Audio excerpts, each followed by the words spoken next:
Hello everyone, and thank you for joining us today for our professional focused webcast with Flaxman Partners. I'm Catherine Kennett, Policy and Public Affairs Manager at the Chartered Insurance Institute, and I'd like to welcome you to our session on claims-made policies, of which this is one of three. For well over 50 years, claims-made policies have caused insurance practitioners and their clients much frustration, confusion and disappointment. Despite several attempts in more recent years to abolish the claims-made policy in favour of the losses occurring basis, the claims-made policy is alive and well and unlikely to disappear from the insurance scene for the foreseeable future. Therefore, it is essential for anyone selling a policy or dealing with a claim on a claims-made policy to understand it. We have with us today Roger Flaxman, Chairman and Principal Consultant, and Michael Wilson, Director at Flaxman Partners, who I'm sure a lot of you attending this webinar will already have seen before. There will be time for questions at the end of the presentation, so please feel free to use the question box that you can see on your screen, and we will work through these once the webcast is complete. If you do have any issues with hearing us, or any system problems, please do make a comment in the question box and someone in the background will deal with this for you. So without further ado, I'm going to hand over to Flaxman's. Well, good morning and welcome once again. I'm Roger Flaxman, and with me, as ever, is our senior consultant, Michael Wilson, who I know is very well known to an increasingly large number of you. We'd just like to say, to start with, how much we appreciate the feedback we're getting after our webinars. The last one, the hazard of renewal, yielded a record number of very good questions. There were about 56, I think. And because it was impossible to hear them all and discuss them all at the time, we've in fact prepared a YouTube video, which we intend to publish very soon, which addresses a good selection of those questions, so you can, in your own time and leisure, hear the question and hear our answers. I also just want to say thank you publicly to Anthony Dallison, our MD, and Eleanor Appleton, who's our production manager, because between them, they do an excellent job on making the presentation of these webinars something which is slightly more appetizing to look at and to read and to listen to. So thanks for that. They've also, in the last year, we've done a series of YouTubes on various topics that you can find on our website. These are proving useful, we hear from some brokers in particular, to direct to staff or to their clients to give helpful explanations and examples. So if you'd like to have a look into those, you're more than welcome. Now, our particular aim is to feed back to you within the industry the experiences that we have in our everyday claim dispute resolution work, because that's really what we're doing day by day. Now, everything we present is based upon actual claims. It's not just a theoretical opinion. Sometimes when we're dealing with these conundrums, we find that there's more than one way to look at it. We very often end up finding 3 or 4 possible routes to a sensible and reasonable outcome. It isn't all about the law. It's about a sensible and reasonable commercial outcome. That's what we're trying to do. Very similar principles to the FOS, I have to say. Now, that is what we're able to share with you, because there often isn't a simple answer to a particular question or to a particular conundrum. But if we show you how we might think it through and how we reason it out, I think that's probably more valuable to you. Today's webinar is evidently of particular interest to a lot of you, because I'm told that there are well over 1,000 people out there, in fact a lot more than that, have registered, so eagerly awaiting the first, which is going to be the first of 3 webinars on claims made, because there's quite a lot to it. And when we sat down and wrote out the scope for this, Mike and I thought it's too much for one session, so let's divide it up, and we've divided it into 3. So if you like this one, you can come to the next one and the one after that, and then we'll have a change of scene and talk about something completely different. Now, Mike and I have been dealing with claims-made policies since 1978. And in that time, a long time ago, and in that time, the way that they've been understood and have been interpreted has changed a bit. Mostly, in our opinion, the changes are in the interpretation of how they're intended to work in practice. Now, as many of you know, I am an expert to the courts. I do quite a lot of it, and from time to time, I'm required to explain to a court of law not only what is a claims-made policy, but what it's intended to do and why it's intended to do it. Now, you should know that the court of law is concerned first and foremost with what the contract says, not what the contract intends. What it says, but not what it intends. And if anybody has taken the time to look at the FCA litigation on the pandemic, you'll find very good examples of how they do that in practice. So that's where the rub lies, and that's why things end up in court, because very often in insurance, a contract is intended to do a certain thing. And certainly when endorsements are written into insurance policies, they're largely there at the whim of an insurer who says, well, I intend this and this is what I'm going to do. But very often they don't fit with the policy, which is one of the reasons they go into court. So the intention is something that's terribly important in insurance terms and insurance commerce terms. But a court of law says, I'm not interested in that. What do the words say?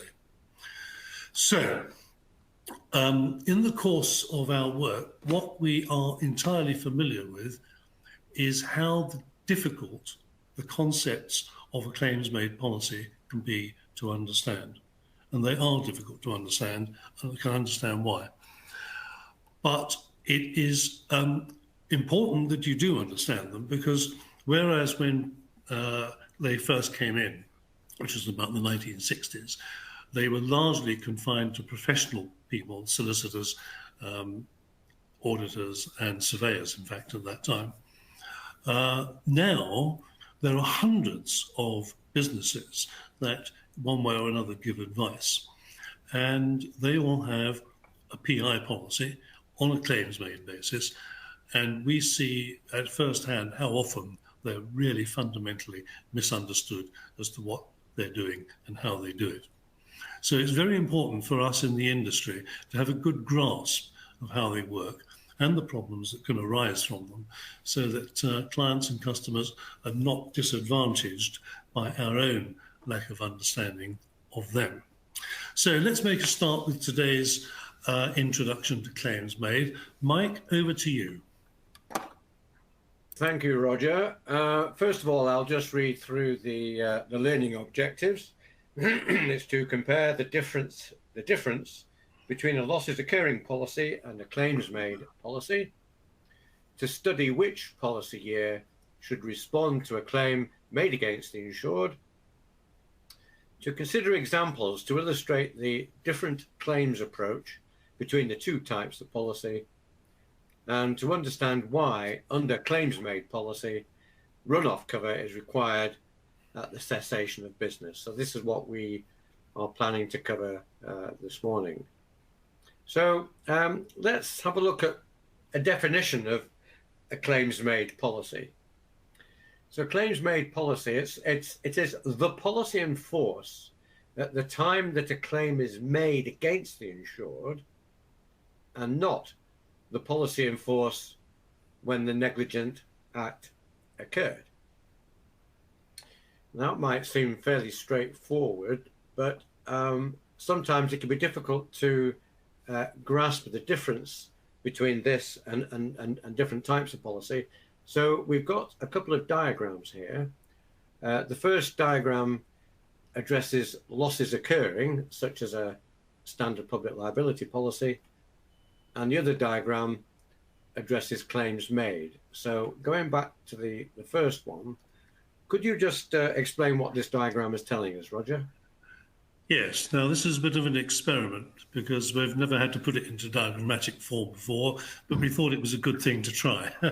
So very simply, this is a losses occurring basis.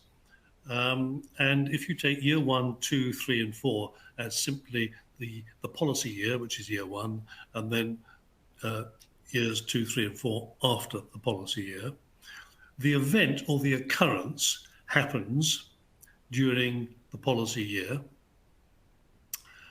And what we've done in this one is to say that that event or occurrence might not have been discovered for several years. If the event happens in year 1 and it's an obvious accident or it's something physical where something's got damaged or somebody's got hurt, then there's no issue. But the difficulty sometimes with liability matters is that sometimes the thing that has gone wrong, has caused the damage, isn't discovered for several years. So let's take an example here where something happens in year 1, and I'll give you an example because this is a real one. This was a case of a family buying a new house, and they were living in it for 3 or 4 years and gradually becoming less and less well. And coincidentally, after about 3 years of rather unpleasant illness, they discovered that there was some water damage in their downstairs cloakroom. And they had it investigated, and they found that the toilet had not been plumbed in to the waste system, and the effluent was going into the basement of the house and into the walls and climbing up the walls. And they had a very serious case of toxic mold. Now, that wasn't discovered until 4 years after the builders had failed to connect the joint between the toilet and the system outside. It just wasn't connected up. So the claim, which was made against the contractors by the householder through their insurers, was a claim which had to go back to the policy that the contractor had in place at the time of effectively the faulty workmanship, the faulty job. Roger, so just so that we can understand what was happening there. Yes. So the builder had failed to connect the pipes. Yeah. But presumably there was some damage being caused to the property. Yes. It was water damage. Right from day one. It's just that it wasn't discovered until year 4. It wasn't, yeah, exactly. And the reason they were becoming ill was because this was seeping into the foundations and also literally into the cavity walls. And I'm surprised they didn't smell it, but they didn't. But they were literally becoming ill. And in fact, they're still ill. And it's now 8 years later. And this is a very serious claim. This is a very serious claim. So that example would be the position on an ordinary public liability insurance. If you were looking at the position of the builder. Yeah. So what we're saying here is it's the original policy that was enforced on year 1 that would deal with the claim, even though it didn't come in at the time of the event. In this case, the event has been deemed already to be the failure of the builder to do the job properly. So that's been established. So by contrast, then let's have a look at the other diagram, which looks at now claims this one made. works on a completely different basis. This works on the basis that if I'll give you an example straight away. Let's take an architect. An architect designs a property, and over a period of years, the property is lived in, and in year 4, it is discovered that the foundations have got a crack in them, and the wall is coming away from the rest of the house. So the owner makes a claim against the architect, and the architect notifies that claim to his insurer. Now, provided the architect has got a policy in force at the time that he makes the claim, then he is covered. Now, if he hasn't got a policy in force at the time the claim is made, then he's in trouble. So the principle with a claims made policy is that you make the claim and you have a policy in force which will cover that claim irrespective of when the negligent act, error or omission has occurred.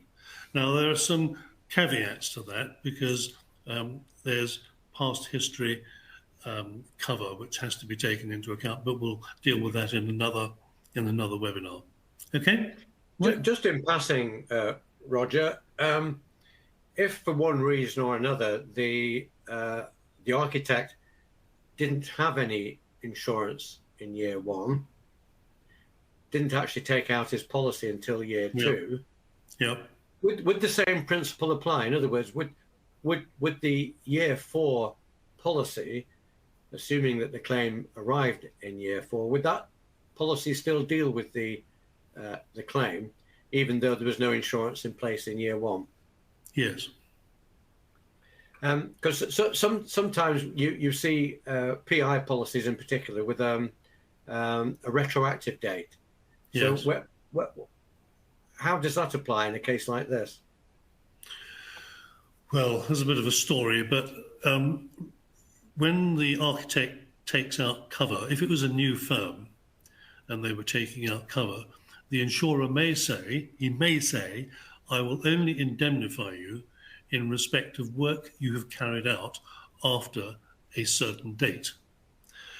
Now, on the basis that he's just starting, if it was a new firm, he's just starting his firm, then he hasn't done any work before he starts the job, so to speak. But there are occasions when people buy a policy after a gap or after leaving a firm or change of status, and the insurer says, well, I'm only going to cover you for work which goes back, for example, 2 years, 3 years, 4 years, 5 years. That's called a retroactive date. And I think, Mike, it's probably best that we cover that in another webinar. Than spend time we can get a bit tied up on that, but I just really wanted to flag that up. So why the difference? Why claims made? And so, Roger, I think we've got a few headings here. Would you like to just explain a little bit of the history as to how claims made came into being? Yeah. I was around in the early 1970s at the time that that PI insurance in particular was just in its infancy. And that resulted out of a famous case called Hedley Byrne and Heather and Partners. Look it up, because actually it's quite an interesting case. But what happened was that solicitors, surveyors, and auditors were under a lot of pressure in the late 60s, early 70s to be insured. It was kind of government pressure, it was government pressure which eventually resulted in mandatory insurance for lawyers and then for auditors, compulsory for insurers.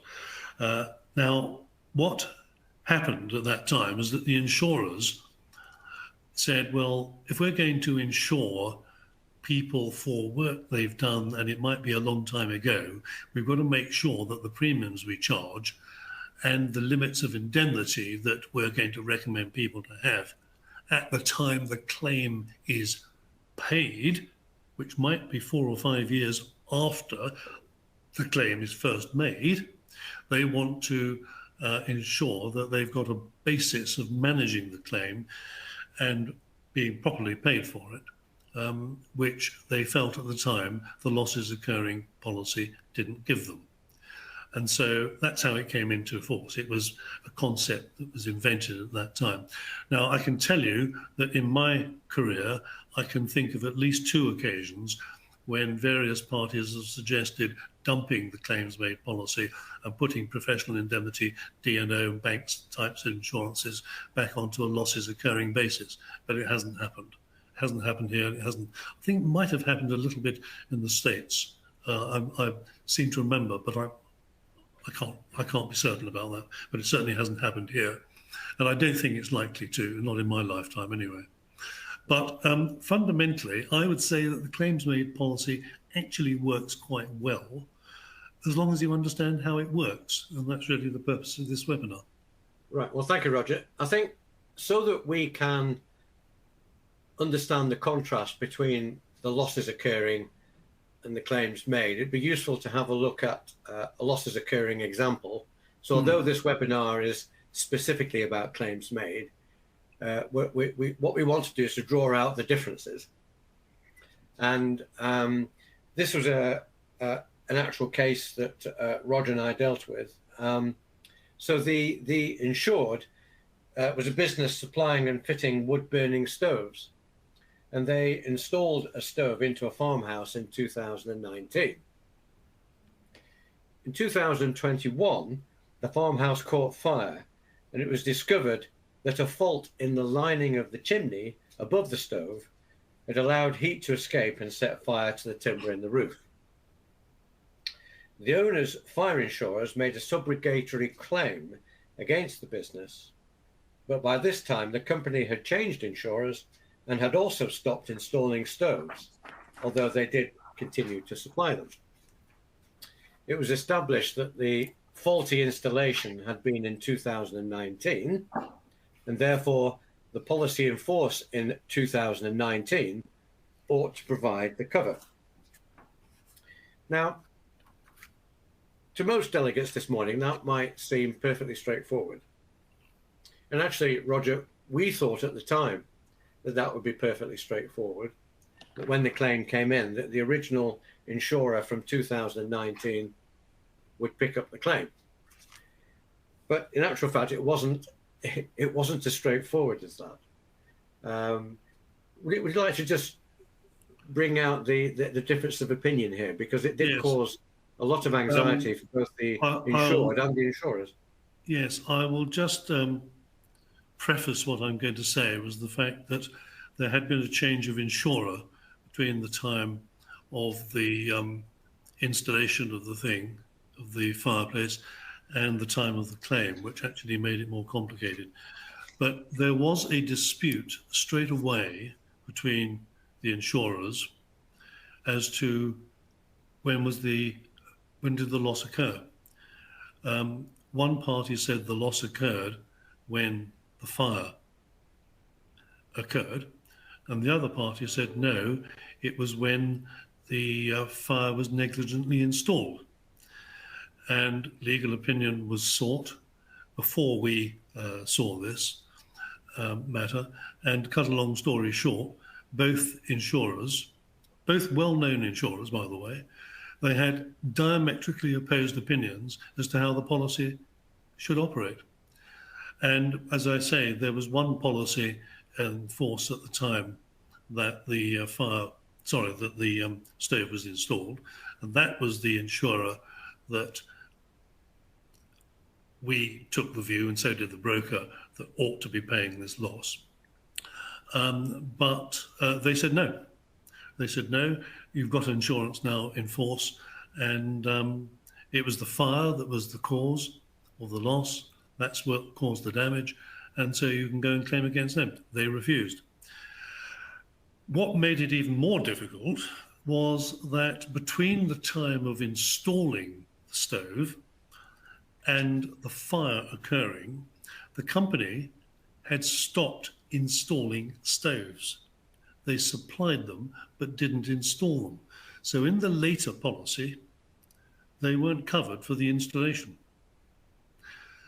Cut a long story short, very short indeed, because it did go on a while, we were able to get both insurers and the broker, for various reasons, to contribute to the payment of the claim. And so the insured actually was saved from going into bankruptcy, because without this claim being paid, their family business, which had been going on for 20 years by this time, was dead. So we were quite pleased with that outcome. But it just shows that, as we say, there's often 3 or 4 ways of looking at an insurance claim conundrum, and there's a good example. I also remember that one of the issues was the fundamental question of when did damage occur? So in other words, was damage caused by the negligent installation? Was there damage being caused over a number of years but only came to light when there was actually a fire.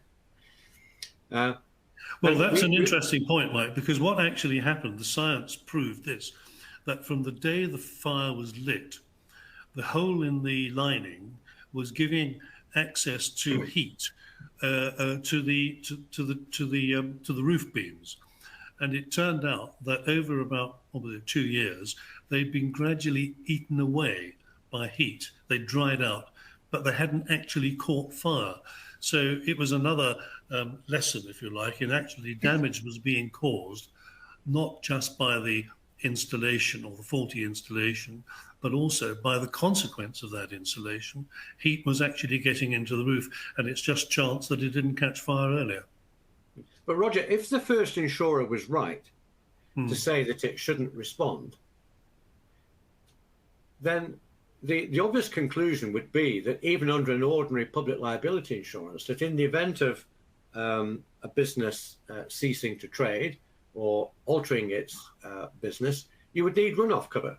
Yes, and that's exactly what we just... But you don't take out runoff cover. Yeah, so, well, exactly, yeah. And that was one of the arguments that we actually did use with the insurers, which actually they did say, yes, you have a point.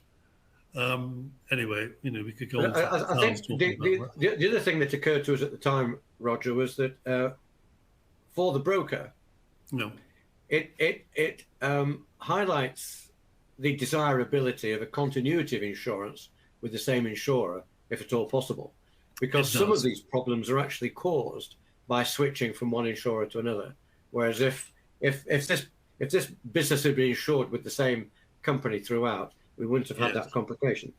Yeah, and actually the broker said that he learned from it that he will never again remove cover from a client until there's a reasonable chance they're not going to have a claim arising from the thing that they're removing.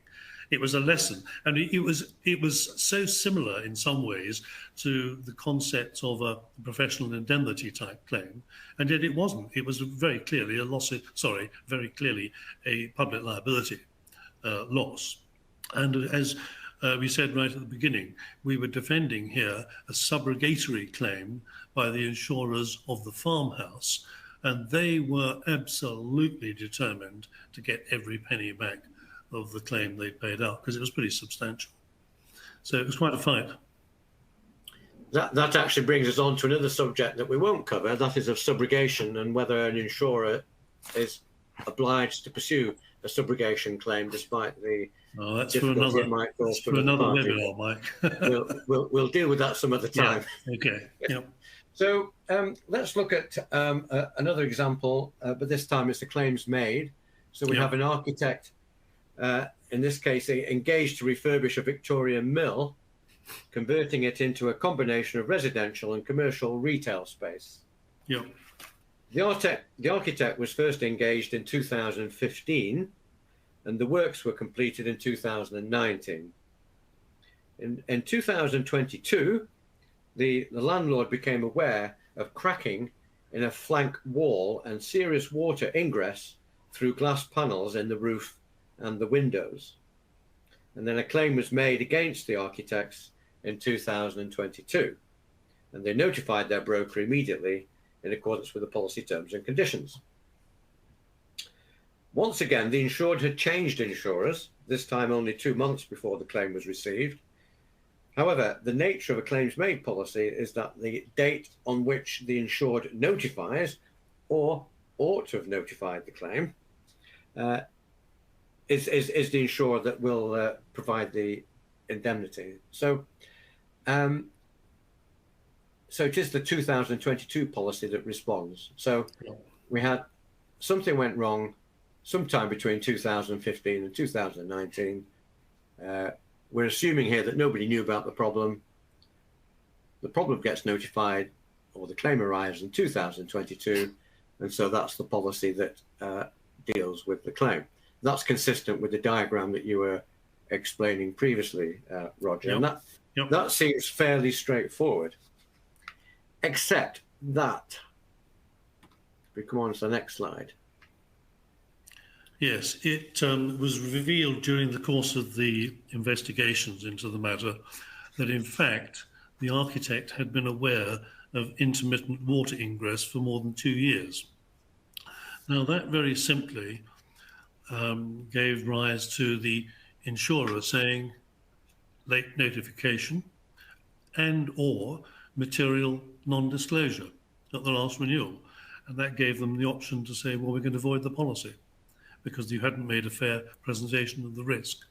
Now, this is a frequently recurring issue in claims-made policies of any kind.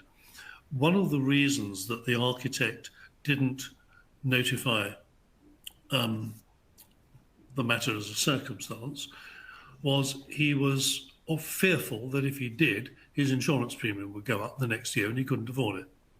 And he was of the opinion, and we know this because we see the witness statements in these claims, he was of the opinion that the water ingress, so-called water ingress, was a natural consequence of the property bedding down. You know, oh, it'll go away, it'll seal itself eventually, which was wrong, but that's what he said.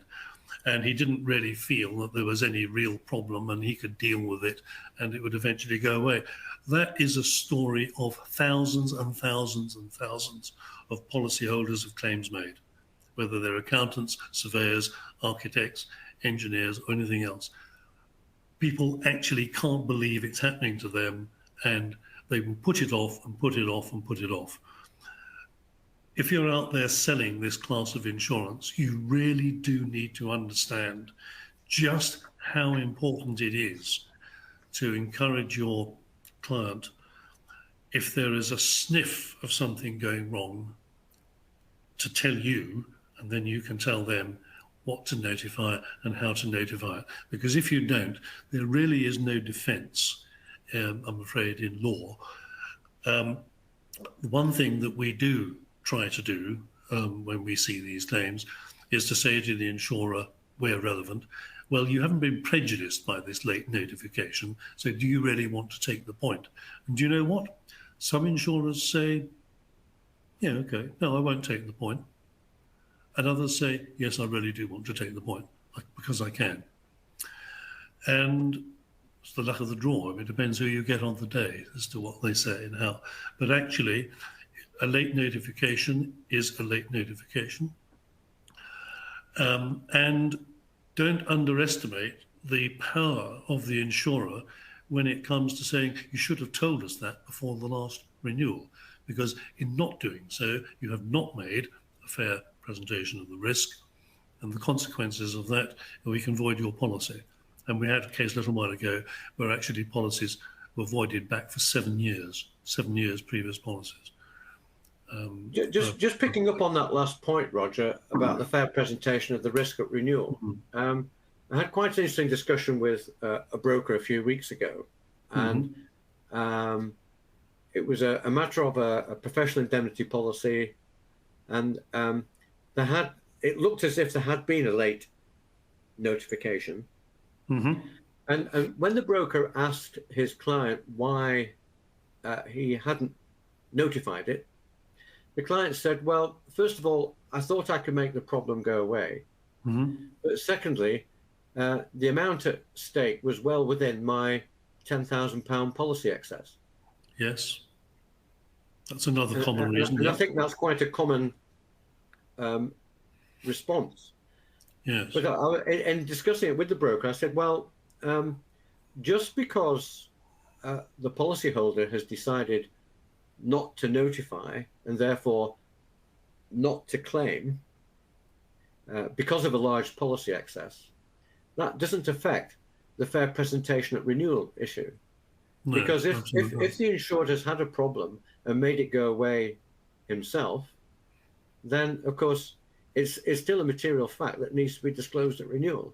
So it doesn't in itself solve the problem. Well, this applies generally throughout insurance, doesn't it? The fact that you might not have made a claim under the policy, if something has happened. For example, we had a case, remember, Mike, 2 or 3 years ago about a fire that had occurred under exactly those circumstances.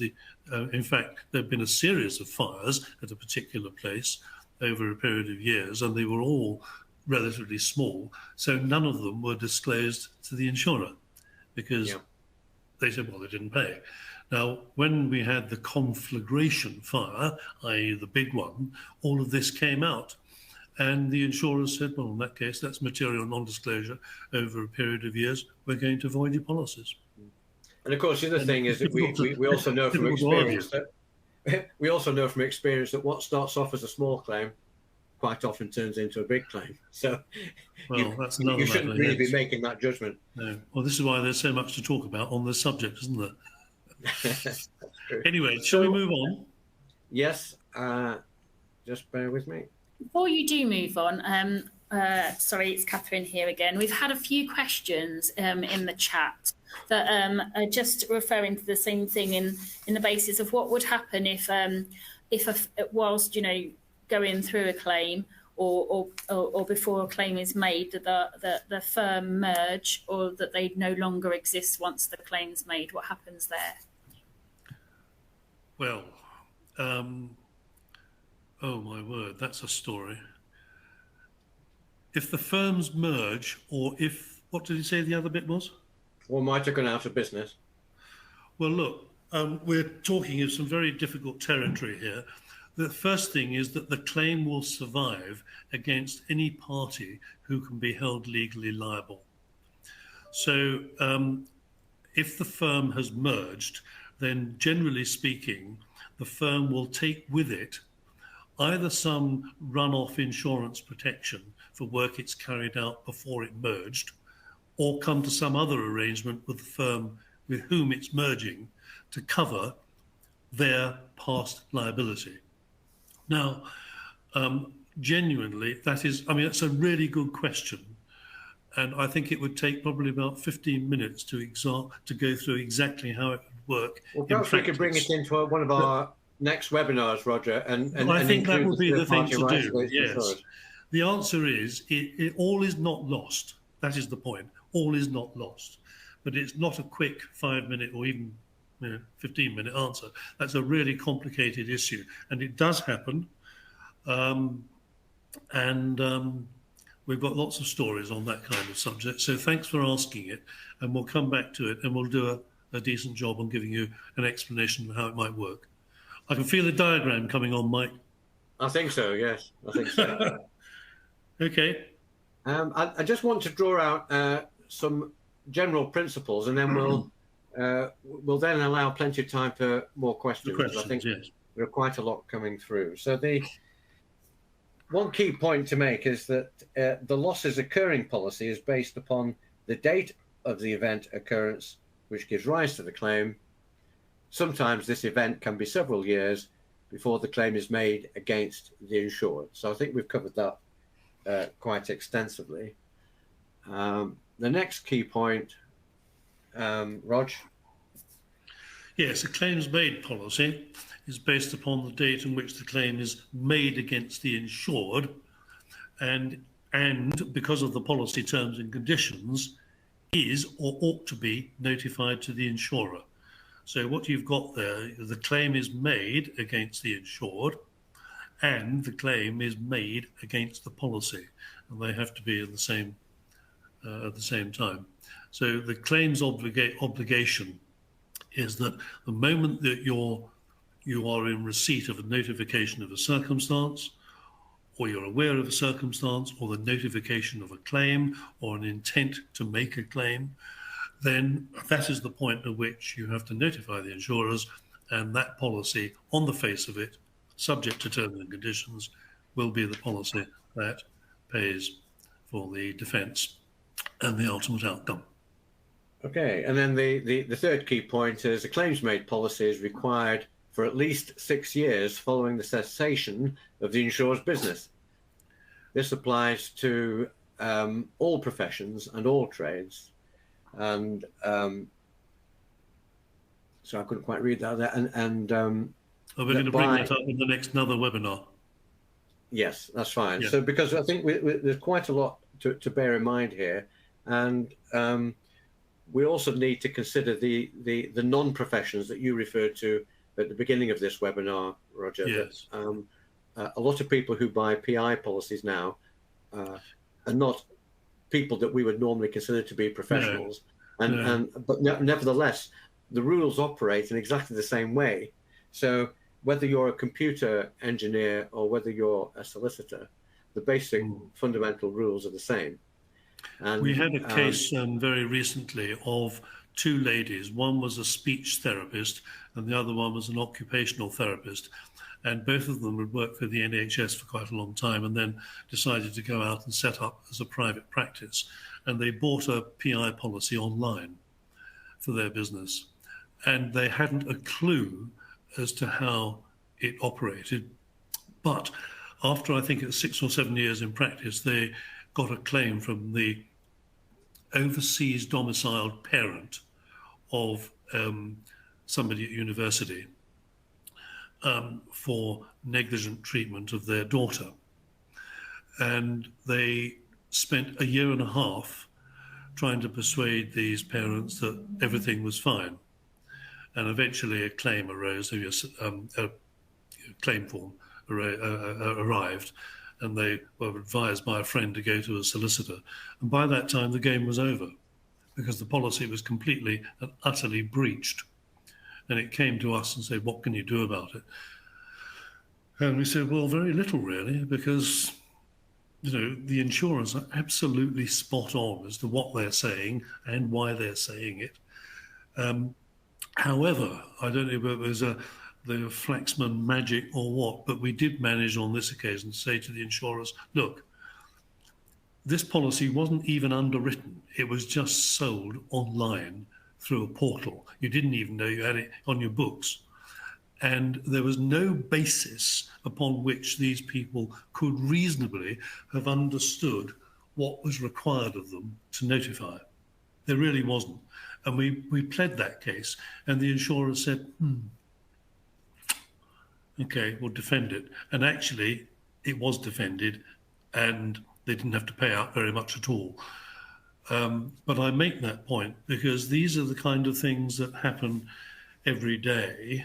I mean, really every day. And with the fact that more and more insurance is being sold remotely, the kind of things that you're going to hear from us or have heard today and then in the next 2 webinars, it's miles away from what the average, even well-educated professional insured will understand. So that's why it's well worth you thinking about, well, okay, how do we capture this knowledge and convert it into something that we can use to help our clients?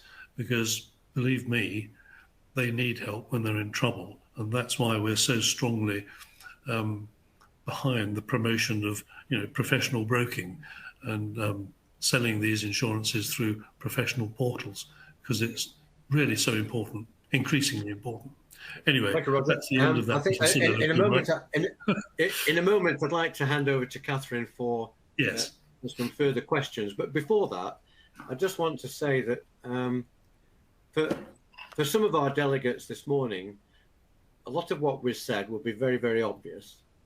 Yes. I'm also aware that for some of our delegates, it will still be confusing. Yes. So for the former, for those delegates for whom this is very obvious, please do make a point of attending our future webinars, because what looks like perfectly straightforward and simple principles do get complicated, and we've got a lot of examples to illustrate the problems that can arise.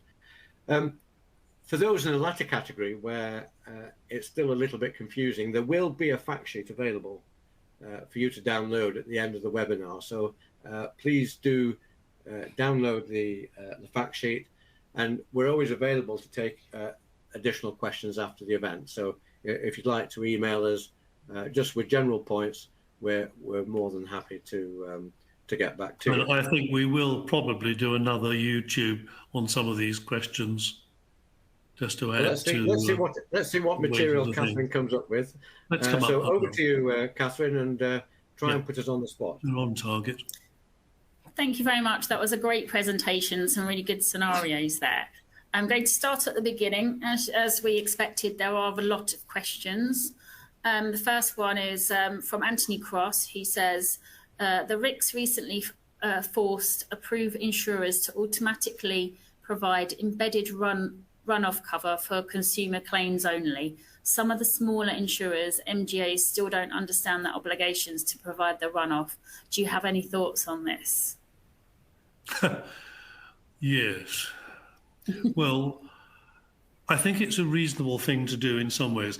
I must declare, I worked with the RICS very closely for 18 years, and I took them into compulsory insurance because that's where I was at the time. I was working with Bowring Marsh. And I had this discussion probably in about 1991. It's a really big issue. The problem is I've got mixed feelings about whether it should be embedded, because I think runoff is a distinct risk. And I think that it's unreasonable for insurers to have to pick up the tail of something which, generally speaking, I think ought to be properly paid for. But I will tell you this, that in the time that I was working with the RICS, there was a proposal put forward for runoff to be purchased as a discrete policy for the firm and or all its individual members whilst they were working, and held in trust for when they were not, i.e. for runoff. It was a well thought out programme, and it was well priced. I think it was priced at something like 2 cups of coffee a day or something like that. It wasn't terribly expensive. But it was rejected on the basis of, oh well, we don't think we want to we don't think we want to force people to buy something like that. And so now we've got to the stage where what you just disclosed, I was aware of it, and my thoughts are mixed. Actually, I could probably say more in private, but my thoughts are mixed. Thank you for that. The next question that we've got is, how do products liability claims compare with public liability claims? Well, they don't, because they're different kinds of claims. Where they are similar, the liability arising out of a product is a different, if you like, insured peril from liability arising out of third-party damage to property or person. But other than that, they've got lots of similarities in the way that the claims are conducted. It's a big question. I don't quite understand exactly what might be in the questioner's mind, but there's a lot of similarities in the way that you deal with liability claims. And in a nutshell, what it all comes down to is incontrovertible evidence and proof of the thing complained of, which is what takes the time and costs the money. So that's how they compare. I mean, they're different subject matters, but similar in the way you manage a liability claim. Thank you very much. The next question that we've got is, can some insurance business lines be considered as losses occurring policies, and others can be considered claims made policies? Mike, are you still there? Yes, I'm still here. I was just letting you do all the hard work there, Roger. Well, but by convention, your public liability, products liability, employer's liability would be losses occurring. Professional indemnity, directors and officers and the like would be claims made. Now, one thing that might be behind the question is that you can have a combined policy with 2 different types of cover within it. But generally, you wouldn't expect a public liability policy to be issued on a claims made basis. I don't think I've ever seen it. We were talking to one of our colleagues the other day, Roger, about employers' liability, and they thought that there had at some time in the past been some EL policies issued on a claims made basis, but I hadn't actually come across one. No. So the lines are usually pretty well clear. When you buy a public liability policy, you expect it to be losses occurring. When you buy a PI, you expect it to be claims made. I think the answer to the question is yes, there are conventions, and it's actually quite important to learn what they are, so you know when you're selling it. Great, thank you for that. We've had a question from Emmanuel. He has said if we could repeat the scenario for the loss occurring example when the defect was discovered. But I think that's probably better, Emmanuel, if you could email us afterwards. And well, that's in our fact sheet. Yep, that's The perfect. fact sheet that will go out probably today, it's in there, so it's written down. Can I just say on that point that we would be very interested to receive examples of different attitudes on the point that were raised with that example, because although this wood burning stove was fitted several years ago, we did realize that there are many differences of opinion as to when the damage was caused, because the policy will respond to when the damage is caused. And depending on how the matter is agreed, also dictates how fair it is. Is it a fair outcome for the policyholder? Because if a strict legal opinion is reached, which means that the insured ends up with no cover, neither one policy or the other, that can't be right. And as an industry, we need to ensure. Well, one of the things that raises, Mike, is in that particular case, if you remember, when they changed the insurers, the public liability section of the two policies was quite widely different in the way it was expressed. And we had to get legal opinion because we sometimes get legal opinion, before we make a decision which way we want to conduct the claim. And the legal opinion, well, these two policies say different things. Which one do you want to use? But they were sold as public liability policy, pari passu. One was the same as the other. The cover's the same. It's just expressed differently.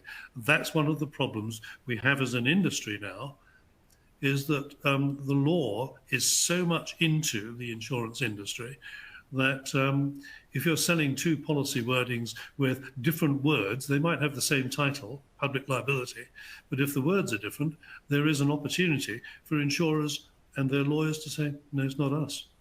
And that's not a fair outcome. Question is, what do we do about it? Come, discuss it with us. We'll find a way through it. Next question. Absolutely. We've got a question from Cosmin Christian, and he said, have you seen in practice the pure claims made trigger? And he just said, based on his experience, the cover is generally on a claims made and reported basis. Yes, well, I agree. Sure I understand that question. He's talking about what they call the pure claims made trigger.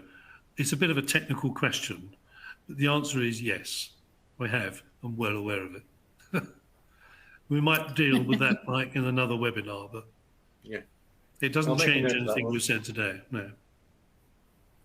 Great. Anthony Callan has put prior and pending litigation exclusion. I think that was for the first example that you provided. It is a question, but I think that was in regards to the first example. We can put that to the side and answer that, and then at a different time. We've also got Shale Kalin has said, can I check if I've understood this correctly? So a family will make a claim against the builder under the PL policy, claims recurring, and will they make a claim under their insurance against the architect, which would be a PI claim made, and then who will then report? Well, let me stop you there. In this case, there wasn't an architect because they bought it from a developer, right? So in other words, they bought a house which was, a newly built estate of houses, I think, and they bought the house. They didn't have it designed. It was pre-designed by somebody else. So the only claim that arose in this, and this is a matter of fact, because we've dealt with it, the only claim that they had was against that party that sold them the house or did the work on the house. And the party that sold them the house had gone out of business. So they were left with the contractor, and that's how it came about. But I think Thank what you. lies behind the question is where should the claimant direct their claim and how? But in the ideal world, I think you would be, it sounds as if the person in mind behind that question would be an individual who presumably would have their own insurance. And we're quite often guiding people in that situation to use their own insurance. Don't try and keep your own insurance. Don't try and do it yourself. No. Claim under your own policy and then leave the rest to subrogation. You wouldn't have. Yeah, just to explain that, what they did, they claimed under their household insurance for water damage. The insurers said this isn't water damage, this is toxic mold. We overcame that argument, so we put it like that. So the insurers did agree eventually to indemnify, and then we said to them right at the beginning, well, are you going to subrogate your loss? And they said yes, which means that they stand in the shoes of the insured, i.e. the family. They stand in the shoes, and that gave them the right to sue the contractor, because the contractor was the only remaining party who had a potential liability. And that's how it worked. So the benefit that the insured got, i.e. the family, is that they got their insurer to make the running for the subrogatory claim. If they tried to do it themselves, it would have cost them between £300,000 and £400,000, and they wouldn't have had that money. Thank you very much. I don't think that we've got time, unless you can answer this one very quickly, but it was just about how a cyber insurance policy is typically written. Are the claims made to, bearing in mind that they have a data breach and are not detected for a long time after hacking has actually taken place? That's a too difficult question to answer in the time available, That's so put it on the list. Put it on the list. Well, I think that we should come to a close here. I'd just like to say thank you very much to you both for delivering this really incredibly interesting webcast today, and for all the information that you have shared. We have your contact details on the screen as we speak. But we really do appreciate how much goes into these webinars, and we are very grateful for your time, especially where the given live examples of the claims. This session will be available on demand, and as we've said, please feel free to share this with anyone you would feel would benefit, and to continue to send your questions. As we expected, there were a lot. Hopefully we've been able to answer some of them, but we will endeavour to continue to answer these questions going forward. Anyway, I'd just like to thank all the delegates as well for joining us today, and I hope you have a good weekend. Bye-bye. Thank you. Thank you. Bye-bye.